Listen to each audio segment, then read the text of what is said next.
Hello. As you can see by Santa and my vintage 2007 Stop and Smell the Roses Claire's journal, it's time for a New Year's journaling prompt. Alright, so I thought what we do today is define our 2026. This is something that I kind of do every year, but I'm trying something out different this year, and I was pretty happy with it, so I thought, you know what, why not make a video and showcase how I kind of work through that. So we're going to get to a nice clear page, put myself a nice little fancy journaling clip that my friend bought me for Christmas, thank you. And we'll get started. First things first, we're going to think about 2025. So begin by naming out what is it that I want to let go,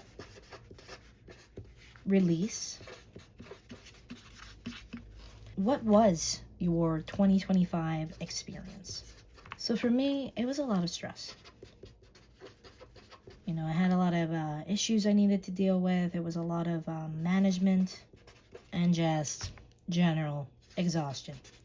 All right, so we have this of what we want to let go, we want to release. And it doesn't have to be so cynical or nihilistic. You can say things like, it was a little bit stir crazy. It was a little bit messy. That's a good catch-all term. Just generally, what is it that you want to let go of in 2025? And you want to say, 2025, bye. We've got this. We've got a general idea. And keep it short, keep it simple, keep it sweet. You want to go on a full-on journaling tangent? I highly encourage that. But this is supposed to be quick. So next, we're going to think about 2026. What do I want to feel? All right. If I can spell. I want to feel like I can spell in 2026. What do I want to experience? What do I want to bring in?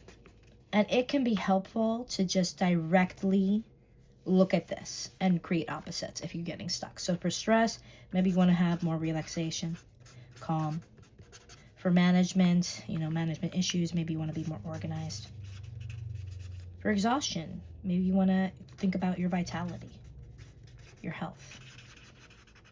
But it can also be qualities you want to bring in, like confidence, happy.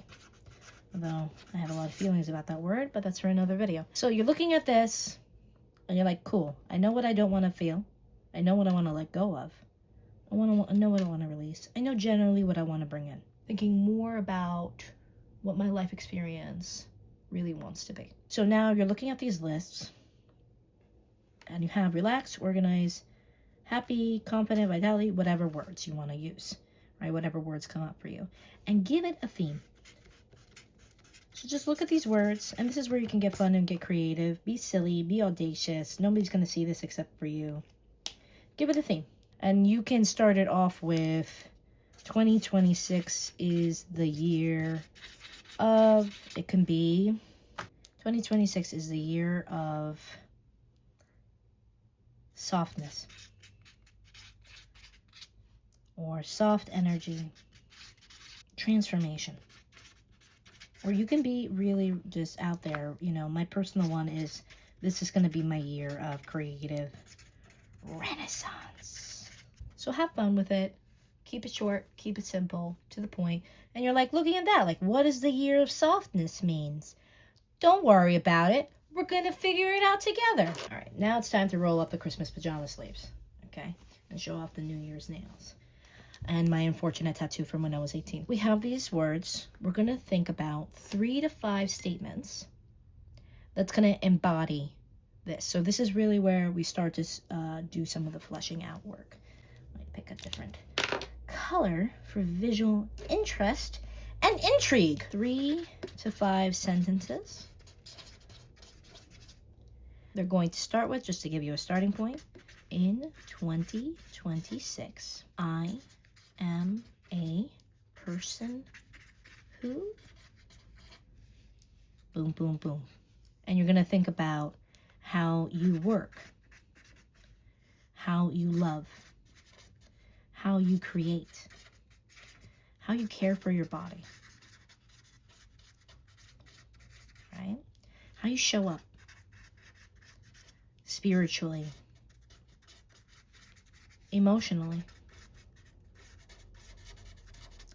And you're going to write 3 or 5 sentences around that with keeping in mind your general theme that you've come up with, right? So something around the lines of, in 2026, if I was going with year of softness, I'm a person who embraces difficulties with grace, with ease. Maybe that means that I'm not trying so hard. You know, for example, if I was at school and there was a lot of academic stress, right? And I'm pushing against these deadlines, right? If I'm focusing on ease and softness, what does that mean? Maybe that means building out my routines. Maybe that means having more self-care routines around that. Maybe that means actually taking on less if I'm already overloaded. And so you see how this starts to kind of expand and fold out, where you're kind of brainstorming ideas of like, okay, maybe that's what that can look like. And again, don't hold yourself too steadfast to whatever comes up here. This is basically one giant big brainstorm. We've got our 3 to 5 statements, and now we're going to do some journaling. Nice and fun little journaling. And this is where you're going to go a little bit longer. Maybe spend 15 minutes. Pick one prompt or all of them. You know, depends how detailed you want to go. The general prompts are the old story, okay, that I'm closing out. How do you spell closing? Closing out in 2025 is ... The new story I choose to live in 2026 is ... In 2026, I am known for... This one's my favorite one. Right, so this can be your skills, your presence, relationships, or your style, your integrity. To live this new story, I prioritize. And you're going to pick 3 to 5 behaviors that are keep it simple, sweetheart, okay? Things that are actually doable. Things that, if you have a goal, so for example, say the new you exercises. And I'm sure the ideal would be, hey, I exercise 5 times a week. But then if you actually look at your job and your life and the responsibilities you have, you find that actually 5 times a week is actually too much. Maybe I can start off with 2 times a week. Maybe I can commit to that. Or even smaller. Maybe it's not 5 times a week. Maybe it's 5 times a month. Just to start off, right? Really keep it simple. Baby steps, micro steps. And then the last one is I release my attachment to. So this is kind of the beginning outline for how we're kind of brainstorming what 2026 might look like, right? So let's go to page number 2.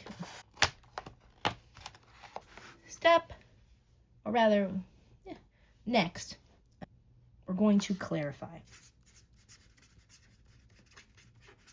Clarify. Define 3 to 7 clear intentions that feel believable, like they're actually achievable. They're a real thing. It's not, so for example, if you've never written a book before, and I'm talking to myself, the example is me, and you want to write a book, you don't say, hey, I'm a best-selling author by the end of 2026, right? And maybe for you, that's realistic, right? But if I've never published anything before, maybe a more achievable, doable, keeping it simple, silly self intention is I write a book. I write a 50,000 word novel, right? Maybe that's a little bit more, and it's in the line of my overall intentions and goals. So we're not talking about, the big picture. We're thinking about just this year. We're just thinking about what is doable. So becoming a best-selling author, great life goal. What's doable this year? Completing a book. So that's what I'm kind of talking about here. now we're going to do a little bit more into vision boarding / visualizations. One way you could do it is a full-on little essay where you're describing your life in 3 to 5 years after you've accomplished these intentions. And that feels like it went just right against what I just said, but why we do this is because sometimes we can see more of the through line of what are the actions and steps that we need to take to get there, and that can help us redefine our intentions. So while you're doing this, you're constantly revising. So if I'm describing what I want my life in 3 to 5 years, 3 to 5 years, maybe being a best-selling author could be a reality, right? 3 to 5 years is a long time. There's a possibility there. But if I really describe it of, okay, you know, I published 3 to 5 books, and by year 5 and I'm a best-selling author, what comes before that? Well, I would need a publisher. I would need an agent. I would need to be working with somebody. And what comes through that? I need samples to send. I need complete works. What comes before that? I need to make the samples. I need to make the works, and et cetera, et cetera, et cetera. And we begin to work backwards through time. Okay? You are a time traveler. Time travel, baby. Next is you can create a lovely little vision board. You know, print it out, hang it. I like to use Canva. It's easy. And place it somewhere that you're going to actually see it. So this could be your journal. It can be your planner. It could be your altar. It could be your workspace. Pick a place where you can see it a lot. And there's a lot of neuroscience that goes for vision boarding. You know, seeing a visual reminder of something every day does make you more likely to achieve those things, do those things. Just like we see the dishes in the sink every day. You know, it's a visual reminder for us to do things. So if it's not as visible as the dishes in the sink, try to find somewhere where it's more visible. But you could also do a script, right? So you can make like a play by play, 1 page day in your life script. This one's one of my favorites too. Of like what's going to actually happen, how you move through your day when you've achieved these intentions, what you believe about yourself, how others respond to you, all within 2026. And while we're doing this, we're continuing to go back to these intentions and revise them, right? So this is a fluid process. And you might get more ideas and you might pivot, and then you can go back to the beginning if something new comes up to you and you're like, actually, no, that's not what I want to be focusing on. Another thing that you can do as a visual reminder is having some kind of anchor, right? So this could be a nice little ritual if you're somebody who's into enchantments and things like that. Taking a piece of jewelry or taking an object and enchanting it with that intention of that year. So if there's, say for example, if there's a necklace that you always wear, you can take that necklace and hold it in your hand and read out maybe your day in the life script or just your intentions. And if you know you're going to be wearing this every day and putting it on every day, or you can touch it every day, to be reminded of those intentions. Now we get into more of the fun things. Okay, so these are more action oriented. For 2026, you're going to pick 3 pillars for the year.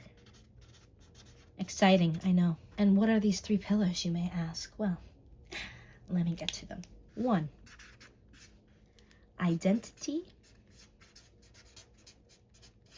and body.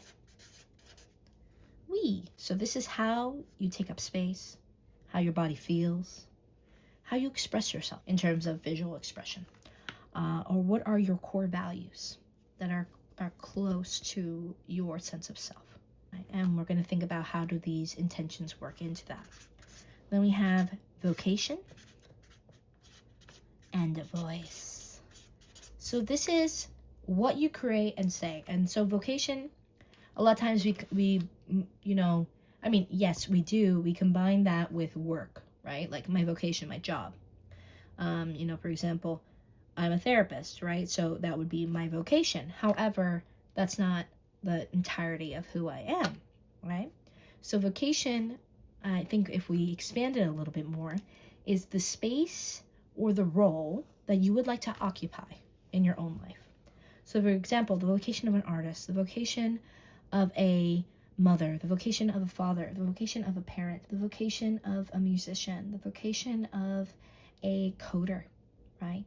Anything that you really want to be doing, creating, saying, right? So if you want to occupy, you've never written before, and you want to occupy the vocation of a writer, what does that mean?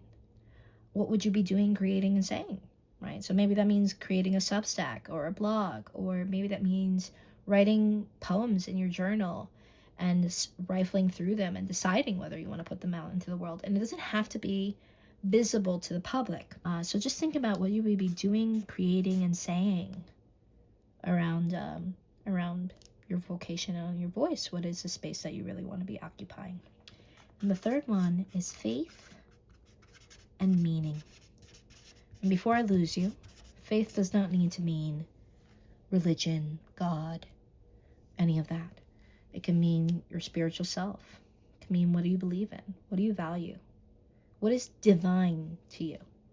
What is sacred to you? What do you believe in? So how you relate to life. What gives your life meaning? What gives your life purpose?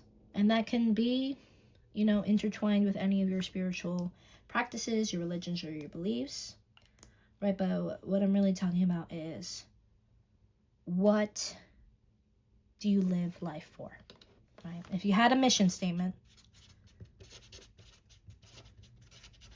what is it? Okay, so now we have these 3 pillars. You can throw out some ideas, do 2 or 3 words per one, just to give yourself a starting point. And then for each pillar, you're going to define 1 feeling, goal, 1 behavioral shift, a boundary, and a risk you're willing to take. Let's pick one. Let's do for number 2. I think that would be easiest to explain. So if we're going back to that writing example, what is 1 feeling that I want to have? Maybe I want to feel like I have a creative space, a creative practice that I can come back to each day. I'm feeling creative, I'm feeling joyful, I'm feeling fulfilled in just my creative practice, right? So a feeling I want to have is a general sense of accomplishment. Then a behavioral shift is, maybe that means 15 minutes of creative writing each day. Then a boundary. Maybe I want to set a boundary with distractions, with family, with friends, things that I know are barriers to my creative practice already. Then 1 risk you're willing to take. Maybe the risk for me would be submitting my poetry to some online magazine, right? That's a risk that I'd be willing to take. So that's what we're kind of talking about here. You're going to do this for each one. And again, keep it simple. All right, so now we got some pillars, we got some actions, we got some steps, we got some kind of a loose idea of what it is that we're going to be doing here. So now we're going to think about milestones. So milestones. So I want you to think about, in 6 months, what are 2 or 3 milestones you want to see by mid-2026 that you want to hit? So that might mean you finished this project, you created a new morning routine that you've kept. Or it can even be, I made a plan and an outline for my novel. Maybe you didn't even start writing yet. 2 or 3 things you want to hit. Now thinking about that 12-month. Okay, so the end of year, basically. When we think about end of year, 2 or 3 big outcomes. Or states, right? So noting 2 or 3 big outcomes or states. So that can be, I feel rooted in my home. It could be my nervous system is calmer, or my spiritual practice is more consistent and joyful. Keep it simple. Allow yourself to have a lot of mobility. When we define things in general ways, it actually gives a lot more space for our brain to anchor on and come up with more concrete ways that we get there. Our brains are really good at answering questions. That's why our brains love puzzles. That's why we see patterns, right? So if we give ourselves the overall puzzle pieces, our brain will start to fill in. We'll start to fill in the blanks. You're going to pull out your beautiful planner. You're going to write in your planner these milestones.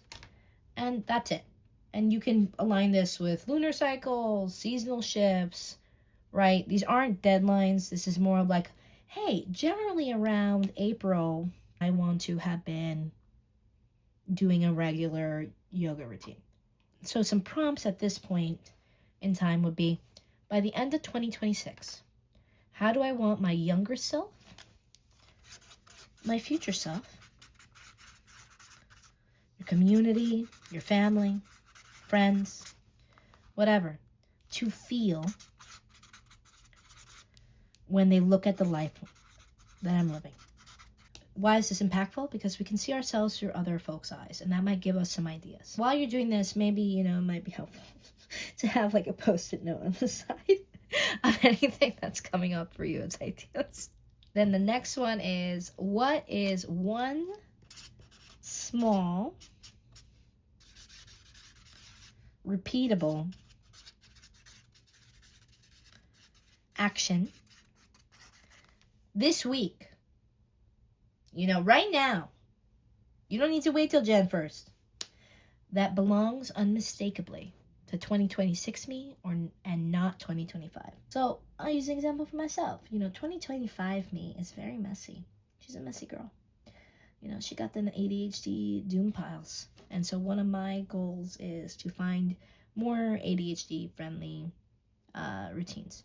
So one of the things that I'm trying out is having a box of my hobbies that I can kind of just throw everything in and open up, let the explosion happen, and throw back in the box. That's a small repeatable step that I can do that I want to be belonging to next year me versus now me. Okay, we are almost there. So now we're going to go daily. Wow, I always skip the vowels. Weekly aligned actions. Daily, you're going to choose 1 to 3 bare minimum actions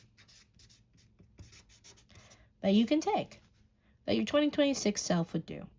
So maybe this is gentle movement. Maybe this is incense prayers. Maybe that's going to be a short sprint of focused writing, right? A meditation. Choose just 1 to 3 small actions that align with your 2026 self and goals. Weekly. This is something that's more of a move that pushes you into your newer goals around yourself.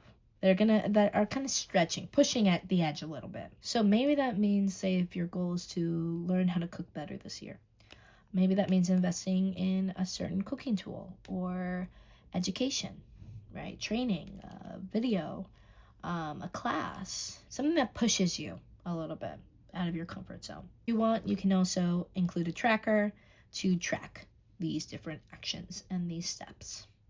All right, so we got some actions. We got some daily, weekly. We got some trackers going if you like. And you might want to have like a page in your journal moving forward as you're doing this of like evidence that I'm doing the thing. Evidence of my intentions. So, if you're not into tracking in like the dot format, that's not really my favorite. I'm more of a general list of, hey, I did this. Hey, I did that. And I tend to just throw it in the back of my journals of like, hey, threw a birthday party.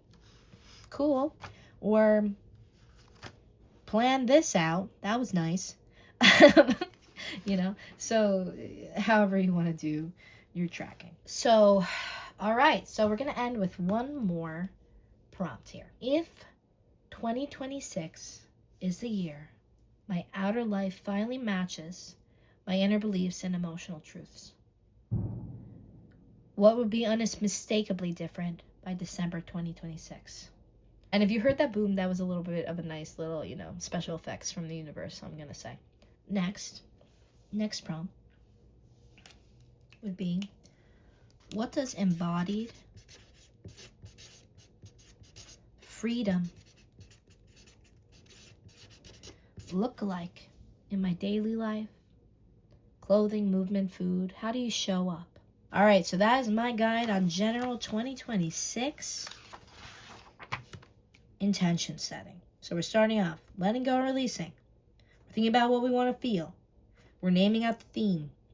We're setting out 3 or 5 attentions of in 2026, I'm a person who. We're thinking about the old story we're letting go, the new story we're embodying. Okay, the 3 or 5 behaviors that we are going to be embodying this year, okay, that we're going to be doing. We're clarifying. We're going to go back. We're going to look. We're going to distill. We're going to define 3 or 7 clear intentions. And then we're going to create a visualization. We're vision boarding. We're describing our life. We're writing things out. Okay? We might be using an anchor, a physical object. Then we're thinking about the 3 pillars: identity, vocation, voice, faith and meaning. And we're thinking about 1 feeling goal, 1 behavioral shift, 1 boundary, 1 risk. And then we're thinking about 6 months from now, 12 months from now, the end of the year. And we're throwing in our planner little milestones here and there that we want to hit. Okay, general guidelines. And you're thinking about 1 small action you can take today that embodies these intentions. You're going to think about your daily and weekly actions moving forward, 1 to 3 actions. You're going to track your intentions if you'd like. You're going to create a little evidence page of what it is you want to be doing. And we're doing those journal prompts that I threw at the end. Okay, so have a beautiful and happy new year with many blessings, joys, and I will see you next time. Thank you for watching. Bye-bye.